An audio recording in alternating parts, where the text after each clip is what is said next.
آگاہ ہو جاؤ تم میں سے ہر شخص نگران ہے اور ہر ایک سے اس کی رعایا کے بارے میں پوچھا جائے گا، سوال کیا جائے گا، اور عورت اپنے شوہر کے گھر والوں اور اس کے بچوں کی نگران ہے اور اس سے ان کے بارے میں سوال ہوگا۔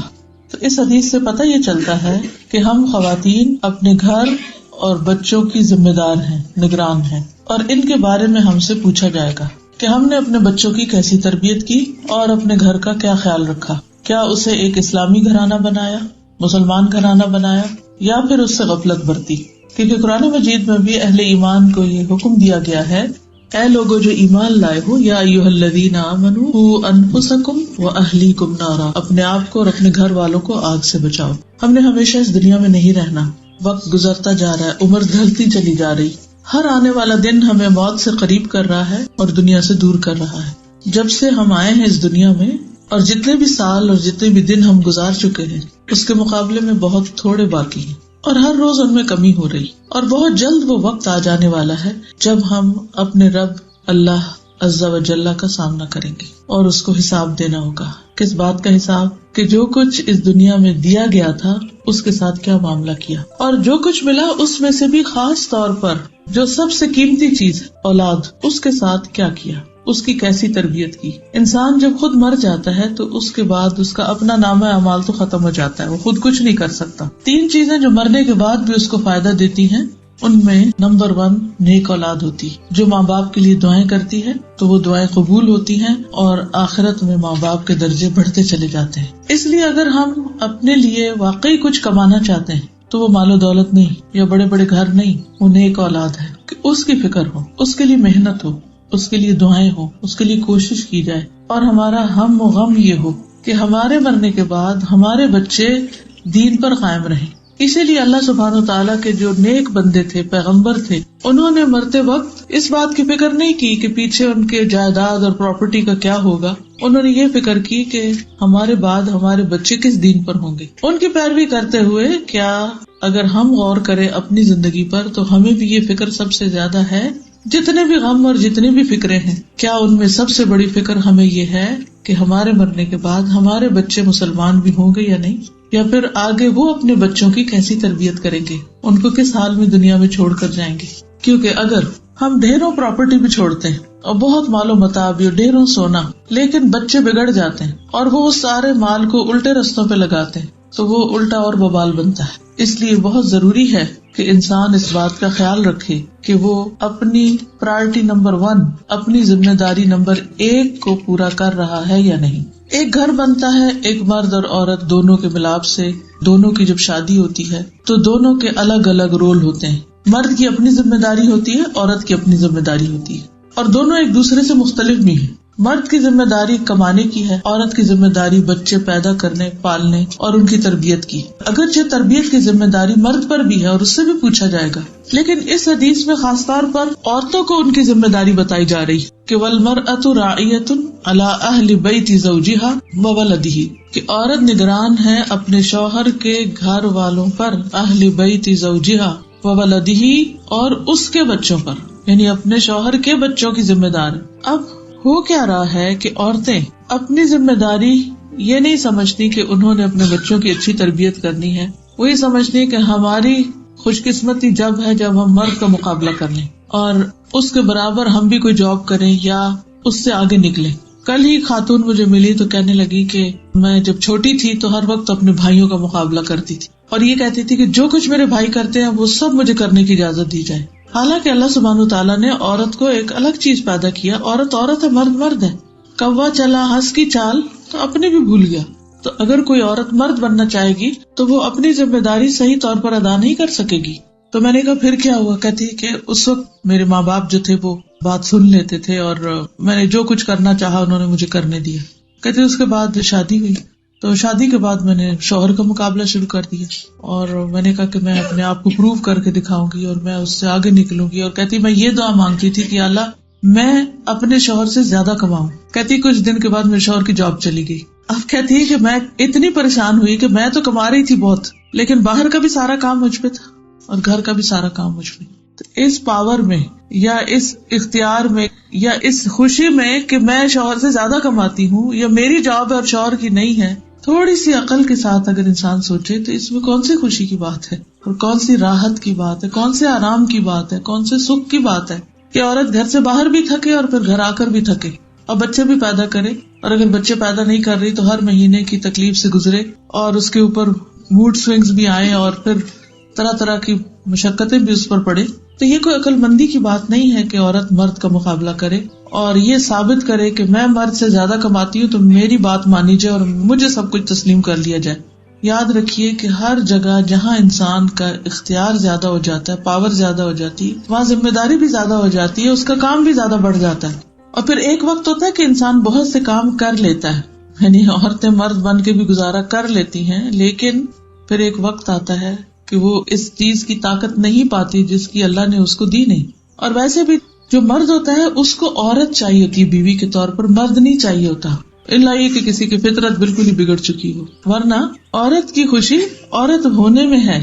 ایک عورت کے اندر جتنی زیادہ نسوانیت پائی جائے گی، وومن ہوڈ، وہ جتنی زیادہ نرم و نازک ہوگی یا اس کے اندر ایک محبت ہوگی اور ایک چاہت کا جذبہ ہوگا، وہ اتنی اچھی بیوی بن سکے گی. قرآن مجید میں اللہ تعالیٰ فرماتے ہیں أَوَمَن يُنَشَّأُ فِي الْحِلْيَةِ وَهُوَ فِي الْخِصَامِ غَيْرُ مُبِينٍ، کیا وہ جو زیورات میں پرورش پاتی ہے، یعنی عورت کی کمزوری ہے زیور، وَهُوَ فِي الْخِصَامِ غَيْرُ مُبِينٍ، اور بحث مباحثے میں اپنی بات بھی واضح نہیں کر پاتی. یعنی کئی دفعہ ایسا ہوتا ہے نا کہ جب آپ کا گفتگو میں یا کوئی جھگڑا ہوتا ہے تو عموماً خواتین کیا کرتی ہیں، جواب نہیں دے پاتی تو رونے لگ جاتی ہیں، وہ مقابلہ آنسوؤں کے ساتھ کرتی ہیں. اگر سامنے نہ بہائیں، اس وقت بہادر بن جائیں میاں کے سامنے، بھائی کے سامنے یا کسی اور کے سامنے، تو پھر بعد میں رو کر اس کا ازالہ کرتی. لیکن وہ جو ہوتا ہے نا کہ دلیل کے مقابلے میں دلیل لا کے دوسرے کو دلیل سے مغلوب کرنا، وہ بہت کم عورتوں کے اندر پائی جاتی ہے چیز. پھر اسی طرح عورتوں کو نازک آئینے سے تشبیہ دی گئی، اور حقیقت ہے اگر بظاہر وہ بہت اسٹرانگ بھی بنتی ہے تو دل اس کا عموماً شیشے سے بھی نازک ہوتا ہے. بڑے سے بڑے عہدے پر پہنچ جائے عورت، چھوٹی سی بات مائنڈ کر جاتی، کہتی میں ٹوٹ گئی ہوں اس سے، اور رونے لگ جاتی ہے اور ساری اس کی بہادری ختم ہو کے رہ جاتی ہے. یعنی کہ میں باعث ہوں عورتوں سے، میں خود ایک عورت ہوں. میرے ان باتوں کے کہنے کا مطلب یہ ہے کہ ہمیں عورت بن کے ہی رہنا چاہیے، اور بحیثیت عورت جو ہماری ذمہ داریاں ہیں ان کو ادا کرنے میں خوشی محسوس کرنی چاہیے، اور ان چیزوں میں آگے بڑھنا چاہیے جس میں واقعی عورت کی اللہ سبحانہ وتعالیٰ کے ہاں قدردانی ہے. اس سلسلے میں آپ دیکھتے ہیں کہ قرآن مجید میں سورۃ الاحزاب کی آیت نمبر 35 میں اللہ سبحانہ وتعالیٰ نے عورت کو جس معاملے میں مرد کے مقابلے کے لیے کہا ہے وہ کیا ہے؟ وہ اس کا اسلام ہے، ایمان ہے، اطاعت ہے، سچائی ہے، صبر ہے، عاجزی ہے، صدقہ دینا ہے، روزہ رکھنا ہے، اپنے شرمگاہوں کی حفاظت کرنی ہے، اور کثرت سے اللہ کا ذکر کرنا ہے.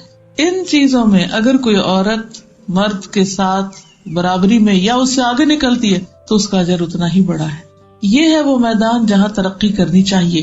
یقیناً مسلمان مرد اور مسلمان عورتیں، مومن مرد اور مومن عورتیں، فرما بردار مرد اور فرما بردار عورتیں، سچ بولنے والے مرد اور سچ بولنے والی عورتیں، صبر کرنے والے مرد اور صبر کرنے والی عورتیں، خشوع کرنے والے مرد اور خشوع کرنے والی عورتیں، صدقہ دینے والے مرد اور صدقہ دینے والی عورتیں، روزہ رکھنے والے مرد اور روزہ رکھنے والی عورتیں، اپنی شرمگاہوں کی حفاظت کرنے والے مرد اور شرمگاہوں کی حفاظت کرنے والی عورتیں، اللہ کو کثرت سے یاد کرنے والے مرد اور کثرت سے یاد کرنے والی عورتیں.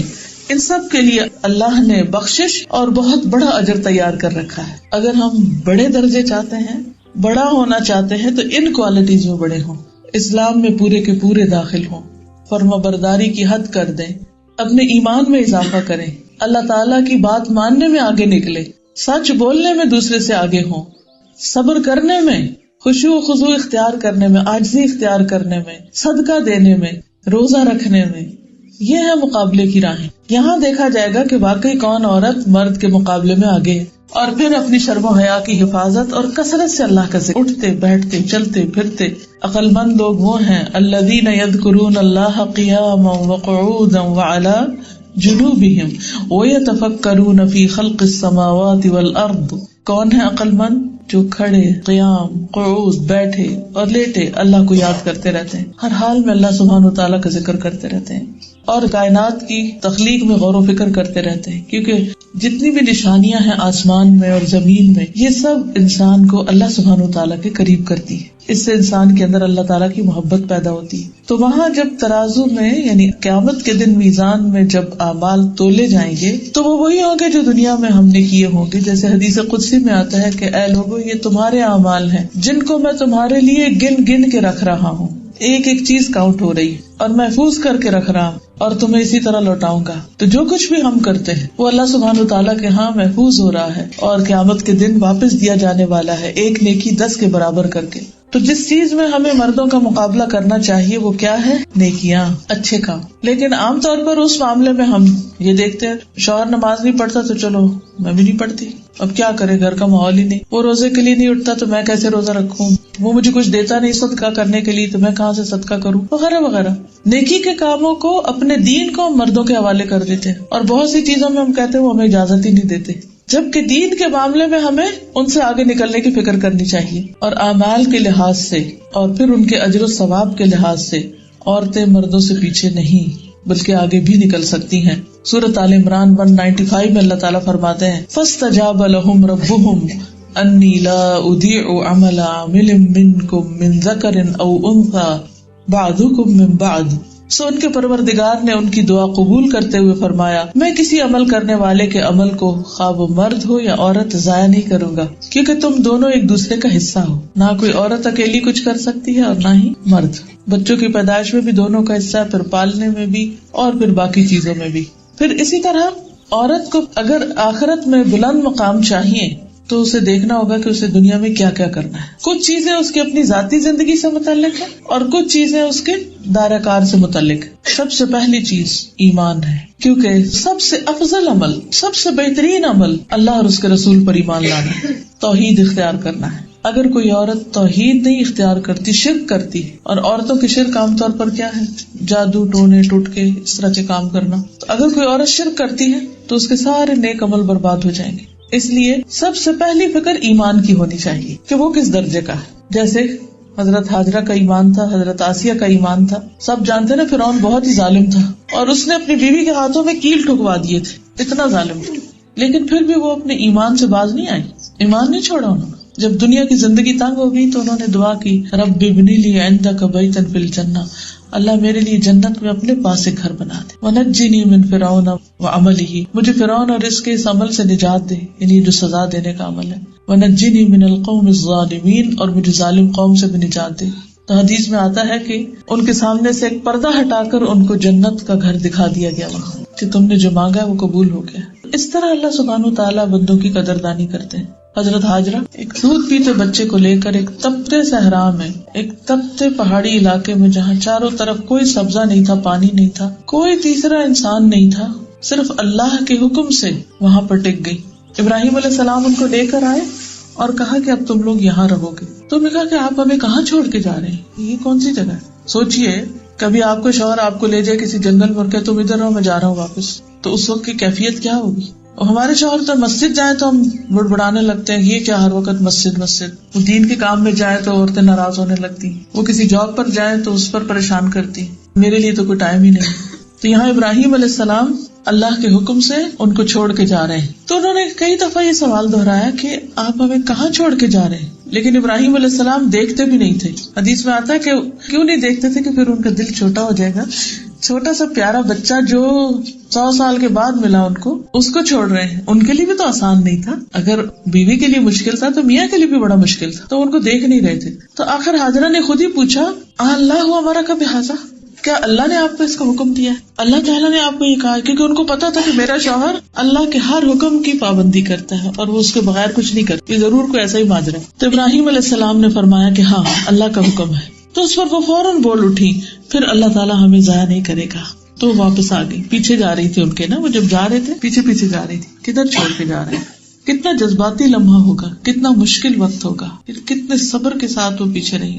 اچھا ٹھیک ہے، اللہ کا حکم ہے، ٹھیک ایسے ہی ٹھیک. تو بچے کی قربانی، بیوی کی قربانی، یہ کوئی آسان کام نہیں ہوتا. یہ جدائیاں بہت تکلیف دہ ہوتی ہیں، لیکن اللہ سبحانہ وتعالیٰ کی خاطر بہت آسان بھی ہو جاتی ہے جب انسان کو پتا ہوتا ہے کہ اس کا ریوارڈ ملنے والا ہے. اور آج آپ دیکھیں کہ ان کا ریوارڈ کتنا بڑا ہے. مکہ وہ جگہ ہے جو دنیا میں سب سے زیادہ آباد ہے، اور جس جگہ وہ اتری تھی یعنی زمزم کا کنواں ہے جہاں پر، وہاں سب سے زیادہ رش ہوتا ہے. کوئی ٹائم ایسا نہیں ہوتا کہ جس میں وہ جگہ خالی ہو جائے، ہر وقت وہاں طواف ہوتا ہے. پھر صحیح کو آپ دیکھیں، صحیح میں کس طرح جب وہاں مرد بھاگ رہے ہوتے ہیں تو میں سوچتی ہوں کہ کس کی پیروی میں بھاگ رہے ہیں. ایک عورت کے پانی کی تلاش میں ایک عورت دوڑ رہی تھی. اللہ سبحانہ وتعالیٰ کو وہ دوڑنا اتنا پسند آیا کہ رہتی دنیا تک کے لیے اسے حج کا رکن بنا دیا گیا کہ جو وہاں دوڑے گا نہیں اس کا حج ہی نہیں.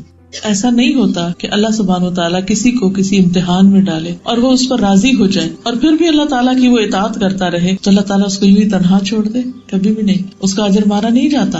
پھر آپ دیکھیں کہ حضرت مریم کس طرح ان کے اوپر الزام لگایا گیا، اور چھوٹا الزام نہیں تھا، اور وہ بہت نیک خاتون تھی. ہیکل میں یعنی جو ان کی مسجد تھی اس میں وہ ہر وقت عبادت کرتی تھی. پھر ان کے پاس جبریل علیہ السلام آئے اور ان پر پھونک ماری، اللہ کے حکم سے ان کے حمل ٹھہر گیا. اور پھر جب وہ بچہ پیدا ہونے کے قریب تھا تو وہ باہر چلی گئی کھلی جگہ پر. وہاں سے جب بچہ پیدا ہو چکا تو کس طرح اللہ تعالیٰ نے ان کی کیئر کی، ان کے لیے پانی کا انتظام کیا، ان کے لیے کھجور کا اہتمام کیا. اور پھر وہ بچے کو لے کے جب آئی تو وہ بڑا ہی مشکل وقت تھا، اور پھر کس طرح اللہ تعالیٰ نے ان کے لیے اسی بچے کے ذریعے مدد پیدا کی کہ وہ بچہ پنگوڑے میں بول اٹھا کہ انی عبداللہ، میں اللہ کا بندہ ہوں، اور میری ماں جو ہے وہ ایک پاک دامن عورت ہے. اس نے اپنی ماں کی صفائی دی. تو یہ کبھی بھی نہیں ہوتا کہ کوئی شخص اللہ سبحانہ وتعالیٰ کے لیے خالص ہو اور اللہ تعالیٰ اس کے لیے مددگار پیدا نہ کرے. یہ مثالیں کس لیے دی گئی؟ یہ اس لیے دی گئی ہیں کہ دنیا کی جو سب سے بڑی عورتیں ہیں نا، مثالی عورتیں، اور جو جنت کی سردار عورتیں ہیں، ان کی زندگیاں دیکھو کیسی تھی، اور ان کا صبر دیکھو کیسا تھا. ایک ایک نے صبر کیا، اور ایک ایک نے پہاڑ جتنا صبر کیا، اور اس کا اجر بھی تو پھر پہاڑوں برابر ہوگا نا، اور اس سے بھی بڑا. تو کہنے کا مطلب یہ ہے کہ انسان سب سے پہلے اپنے ایمان کی فکر کرے، اور جہاں ایمان بڑھتا وہاں آزمائش بھی بڑھتی. قرآن مجید میں سورۃ العنکبوت کے شروع میں آتا ہے احسب الناس ان یترکوا ان یقولوا آمنا وہم لا یفتنون. کیا لوگوں نے یہ سمجھ رکھا ہے کہ وہ بس اتنا کہہ دیں گے کہ ہم ایمان لائے اور وہ آزمائے نہیں جائیں، ان کا امتحان نہیں ہوگا. اللہ تعالیٰ فرماتے ہیں ہم نے پہلے لوگوں کو بھی آزمایا تاکہ ہم دیکھیں کہ سچے کون ہیں اور جھوٹے کون ہیں. دین سے محبت کا دعویٰ کرنا، اللہ سے محبت کا دعویٰ کرنا ہے تو بہت آسان، لیکن جب ٹیسٹ آتا ہے پھر پتہ چلتا ہے کہ ہم واقعی اللہ سے محبت کرتے ہیں یا نہیں کرتے، یا اس کے فیصلوں پر ناراض ہوتے ہیں. کیونکہ جب انسان دین کی طرف آتا ہے تو اس پر طرح طرح کی مشکلات آتی ہیں. بعض اوقات گھر میں بچوں کی پریشانی ہو جاتی ہے، کبھی شوہر کی طرف سے تکلیف آنے لگتی ہے، کبھی باہر کے لوگ اسے ستانے لگتے ہیں. لیکن جس کا ایمان ہوگا وہ کیا کہے گا؟ اس میں بھی خیر ہے. اللہ تعالیٰ اس تکلیف کے ذریعے، اس آزمائش کے ذریعے مجھے اور زیادہ اپنے قریب کرنا چاہتے ہیں. یہ اللہ کی محبت کی علامت ہے، کیونکہ سب سے زیادہ بڑی آزمائش پیغمبروں کی ہوتی ہے، اور پھر جو ان میں سب سے زیادہ اللہ کے قریب ہوتے ہیں. تو جب دین کے راستے پہ چلتے وقت کوئی پریشانی آئے، کوئی تکلیف آئے، کوئی دکھ آئے، دین پہ چلنا مشکل ہو رہا ہو، حجاب کرنا یا بچوں کو اسلامی تعلیم دینا یا کوئی بھی چیز جو آپ دین کے لیے کرتے ہیں، اللہ کے لیے کرتے ہیں، تو اس وقت اگر حالات تنگ ہوں تو اسے چھوڑنا نہیں، اسے جاری رکھنا ہے، کیونکہ آپ اللہ کے لیے کر رہے ہیں اور اللہ آپ کو تنہا نہیں چھوڑے گا. جب ٹیسٹ گزرے گا تو آپ پہلے سے بھی زیادہ بہتر ہو چکے ہو، آپ کا ایمان بڑھ چکا ہوگا، آپ کا تقویٰ بڑھ چکا ہوگا، اور آپ کے لیے نیکی کے اور زیادہ مواقع کھل جائیں گے. اس لیے ہمیشہ اپنے سے بہتر خواتین کی طرف انسان دیکھے. حضرت خدیجہ ہیں مکہ کی مالدار ترین خاتون. کہتے ہیں کہ جس وقت ان کے تجارتی قافلے واپس آتے تھے، جس میں حضور صلی اللہ علیہ وسلم بھی تشریف لے گئے تھے ان کا بزنس کرنے کے لیے، تو وہ زمین ہلنے لگتی تھی. اتنا زیادہ سامان لدا ہوا آتا اور اتنا بڑا ان کا کاروان آتا. جب حضور صلی اللہ علیہ وسلم کے ساتھ شادی ہوئی، کہتے ہیں کہ وہ 40 سال کی تھی، اور جتنے بھی بچے ہوئے 40 سال کے بعد پیدا ہوئے، جو حضور صلی اللہ علیہ وسلم سے بچے پیدا ہوئے. ہمارے ہاں تو 20 سال میں پیدا نہیں کرنا چاہتے، تھک گئے ہم، یہ بہت تنگ کرتے ہیں، اور ایک ہی بچہ کافی ہے، 2 میکسیمم، بس ختم. کیونکہ مشکل کام ہے، عورت کی آزمائش اس کی اولاد، اور اولاد کی تکلیفیں جو وہ پیدائش میں اور حمل میں برداشت کرتی ہے. تو بہرحال ہم دیکھتے ہیں کہ حضرت خدیجہ نے ہمیشہ آپ کا ساتھ دیا. پھر نبی صلی اللہ علیہ وسلم پر جو کیفیات طاری ہونے لگ گئی کہ آپ غور و فکر زیادہ کرنے لگ گئے، بات کم کرتے تھے، غار ہرا کی طرف نکل جاتے تھے. اور غار ہرا آپ میں سے کوئی گیا ہو تو اسے پتا ہے کہ وہ کتنی اونچی جگہ ہے جہاں وہ چڑھتے تھے، اور وہاں کئی دن گزارتے تھے، اور اپنا کھانا پینا ساتھ لے جاتے، ستو اور پانی، پکا وہ کھانا روز نہیں جاتا تھا 3 ٹائم کو. اور پھر کبھی حضرت خدیجہ بھی ان کے پیچھے جاتی تھی، لیکن انہوں نے کبھی اعتراض نہیں کیا کہ آپ نے یہ کیا طریقہ اختیار کر لیا، کئی دن گھر سے غائب ہو جاتے ہیں.